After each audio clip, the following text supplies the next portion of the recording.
I am here to talk to you about Waterdeep. This is the first video that we've had recommended through our new fancy spangled system that we have, where it's not really that impressive or anything. You go on the Discord and you react to a message. And this one was pretty damn unanimous. We had a single person ask for the other one, and I'm very sorry, but that might come soon as well. I'm not fully sure how it's going to work yet, but it was either the Gollaglee Villa, which got 1 vote. Oh, skapoosh. Oh, sorry, mate. Or general advice on how to run urban areas, specifically Waterdeep, which is what we're going to be doing today. So I think that overall, running the entirety of Waterdeep is very, very, very daunting, right? Because it's so big. And there's an entire chapter at the end that tells you, here's the entirety of Waterdeep, here's like 30 plus pages of it or something. And when people look at that initially, new or like experienced, they go, oh, do you want me to like do that? And I think one of the key things to know is that even if you're running Waterdeep and you just do the adventure as is, without all of the city stuff, all of this extra flavor added on for Waterdeep, your players will love it just the same. Don't worry about fully creating a massively immersive like city environment where you throw the culture of Waterdeep in everyone's faces every 5 seconds. However, I am here to tell you how to make this city environment feel a little more lived in.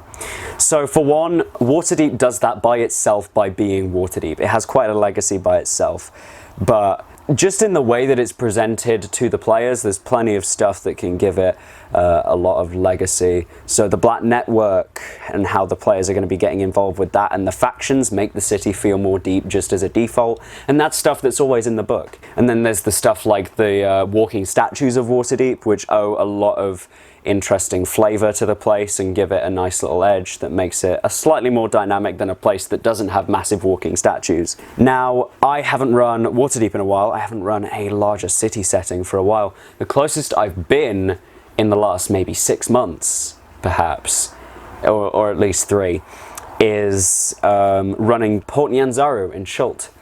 And that's a city, pretty much. It has a lot of culture oozing out of it. And I express this in a series of different ways. For one, the book gives you a neat little page of a couple of encounters, not a couple, there's like a bunch of interesting encounters that you could randomly throw at your party while they're exploring Port Nyanzaru. I had plenty happen. When the party had first got there, there was so much that happened that fully got them into the atmosphere of Port Nyanzaru. For one, I described the people. The people are always kind of important to talk about when you go there because it's the thing that your players can most relate to. How they act and what they're doing and how any specific ones present themselves. You could talk about that guy in the wagon over there saying hello to his neighbor or something and talking about how nice the weather is for once. The weather's a key theme in Waterdeep if you want it to be, so definitely include something like that. You could describe something about their clothing, their attitude towards you, and how they are interacting with the atmosphere around them is definitely important if you want to build up that atmosphere of realism. So some interactions that could happen are things that happen off screen, because the starting quest involves you saving 2 important figures, well, 1 important figure and 1 dumbass, and yeah, they could both be interacting outside of it because they're mates. Maybe at one point off screen they had a conversation about how really nice the party were and how maybe Rainier liked their style and wanted to perhaps try and slowly get them into the Harpers. Flume was like, nah, you're right, and just something like that. It literally does not have to be spoken or expressed and can just be characters outside of the player's view beginning to understand a little more about, oh, this person's been doing stuff in the background.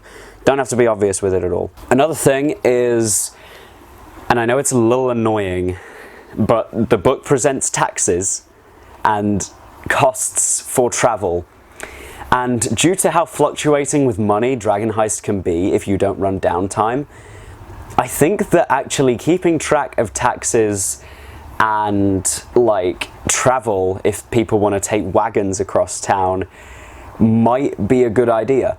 So I think that like a DM's like, I don't want to micromanage all that. You don't have to. Just keep, so this is your DM screen right here. Picture this is it. You have a sticky note right here, and it says, voila, here are all the costs for all of the various modes of transport.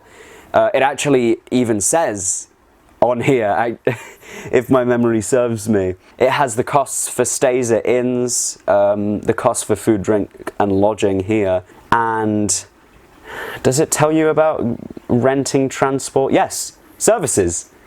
A coach cab within a city is a copper piece. And granted, it might tell you different stuff in the back, but if you have this specific DM screen here, this little section here is definitely going to help you out with stuff like buying messengers or hiring someone to do work for you, I suppose. The taxes for the building that the players will be having, you could ask them, you could tell them, right, this is how much it's going to cost for you to keep this up. And granted, you might choose to say, well, Volo bought it, like it's his property, so no taxes are required. But you could just say, these are your bills for like water and stuff like that. It sounds monotonous, but it gives the party something extra to do and makes them feel like they're living the city life, which is being crushed by rent constantly. Ask my mum. She lived in London for a few years as a dancer, and that was tough. So I think the start of the campaign should require some payout, right? Beyond just like Lift the Ghost pressuring them into turning Troll School Manor into a tavern again. So yeah, just something like that. You don't have to micromanage it too much. Just say at any point in the game, like, right, here's taxes. How much have you got? Like, you've got 25 gold on you right now? All right, take off a gold, because that's how much you have to pay for the house this week or something. Literally just have to do that. I think that going back on the random encounters that I was talking about, because I went on a tangent as I always do, something that made it fun was while they were exploring Port Nyanzaru, a parrot flew on the wizard character's head and shat on it. That was a random encounter that I did, and it has to this day been a hilarious callback because the wizard promptly firebolted it in the middle of the street, which, you know, didn't go well. When I was looking into Port Nyanzaru, I kind of interpreted the people there as very emotional and enthusiastic people, right? And everyone saw the parrot just get blown out of the sky, so a bunch of like construction workers started like cussing and spitting at the wizard, and one even like walked up with a hammer ready to just fucking deck him because they seemed like emotional people. Considering that, maybe also kind of emphasize that if the party do something out in the open like that, how the public reacts if they're there. The Waterdavians are kind of described as, to my memory, pretty friendly people. I might be completely wrong on that front. We'll just say that they are for the sake of this. They all get along, whatever. There's definitely people who don't, but that's kind of like the stereotype, if you will. Then maybe if someone does like a really sketchy activity in the street, a Waterdavian feels like it's their duty to go up to them and ask like the party, hey, what are you doing? Because who knows, maybe they really like their city or whatever and they want to protect it, and people doing shady stuff just ain't for them. Meanwhile, maybe they do something shady and they're spotted by another shady person in a corner who just kind of nods and walks off. They could interpret that as like, oh, okay, we've got the pass, or do we follow him? And if they do, maybe they're led to like a secret Zentarim hideout and they're like, hey, so you just steal from those guys, right? Cool. That sort of stuff. That could definitely owe a lot to it. Just those little encounters with like, so a random encounter occurs and how the city interacts with it. And the way the city interacts with it is the people. That's the example here. I had another encounter where in the streets of Port Nyanzaru, where the party had spotted an albino dwarf, which is weird in the world. People don't expect to see an albino dwarf walking around, but they're around in Shul. And one of the players specified they gave him like a weird look or whatever, and were promptly assaulted by a group of Chultans who noticed that and were defending they probably never met him before, but were just defending this person because they felt like, you know, they're being rude, and Chultans don't like that. So I think there were a total of like 4 encounters that they'd had exploring Port Nyanzaru, and you could definitely come up with like a small list that you can roll on every other time that they travel. Maybe that could be pretty cool, where they saw a younger Chultan boy steal from like the hat that another Chultan guy was using to busk with his drums, and the party saw that and they kind of flanked around him, and he was like, oh, okay, and chucked the money back and then like ran off or whatever. And yeah, that was fun. It made like, so it gave them a more diversified view of Chultans, because in Port Nyanzaru the first thing that they did was piss off a bunch of Chultans, and then the next one they see is very friendly to them. It shows their kind of turbulent nature and how they can really be whatever. And then just after that, and helping them, they found a band. It was a bunch of guys with like wooden planks all over them and sticks that they just like beat on themselves, and they'd like have a little parade, and the party was like, hey, follow us, and they were like, oh, hey, yeah, let's go. And they had like a marching band with them as they went, until the parrot thing happened. But yeah, I think that for one, extended session time. Like as a DM, you want to find any reason to, you know, give the session a little more than just, all right, you go here, do this, do that, do this, here's the quest, go there. So it's pretty neat to do that. Some recommendations for maybe some Waterdeep encounters is the Griffin Cavalry like swooping into a back alley when the party's just walking and they don't notice anything weird, but a Griffin Cavalry member just soars right into an alleyway and like does not seem to come out for a bit. And it turns out they've been chasing a thief who managed to elude everyone for a while until they finally saw them. And if they hang around the area, the Griffin Cavalry comes back a minute afterwards with a man in manacles and just throws them onto the floor or whatever. Something like that. The law is a prevalent force in Waterdeep in terms of Dragon Heist as well. How there's scripted things where the guard will get involved. So yeah, it happens. Another one that could happen could even relate to something happening right in that instance in terms of the story. The party could, on their way, stumble into a Black Network skerfuffle.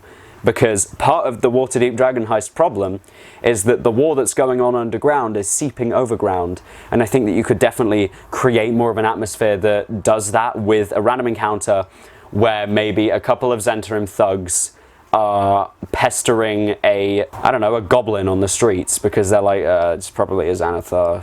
Hey, get here. And it's like, no, what? And then suddenly like a bunch of gazers burst out of the windows and are just like pew pew pew pew pew, that sort of thing. That sounds fun. The party can interact with that in any way they wish because the conflict's already happening and they aren't directly involved yet. And it doesn't always have to be that chaotic either. They could come across someone on the street perhaps getting told off by the guard for not paying taxes for setting up their market stall. It could be a beggar on the street, anything like that. And you could even, if you wanted to go deeper, write more into how these random encounters could maybe fuel something greater. So I think there was a Nakey Jakey video about Red Dead 2, and he talked about how there was an encounter that was completely random, where there's a beggar that asks you for money. And if you give him some, which you don't have to do, he tells you about a poker game that's going on with a bunch of rich people that the player could go and heist if they wanted. Something like that. Like a homeless guy who turns out to be super connected, and if the party give him a decent enough amount of money and he thanks them, he's like, listen, there's a Zentarim hideout and there's a pretty rich guy in there. You want to, I mean, you can go sort that out if you want to get some moolah. Or something like that, if you have the time to build that, of course. It's a module. I'm not expecting you to go and make your own entire other campaign around that, because modules are made so that you can do no work. But hey, it's more fun for the players if you do put a little more work into it. So that is kind of some pretty general advice on how to run a city and make it feel a little more lived in. I definitely have a lot more advice on this, but this video is getting long enough already. Our 1K special, where we're going to be talking about... That's a surprise. Is it? Yep. Okay, cut it out then. Nerd. Okay. Nerd. Okay. Nerd. Finish your bloody video. I'm finishing the video. Like, comment, subscribe. Doing all the YouTuber stuff that you normally do when you like a video would very much help us. Gives the algorithm some juice. So Thank you. And yeah, we'll join the Discord, it's in the description. Bye. I'm great at these outros. I'm a real businessman.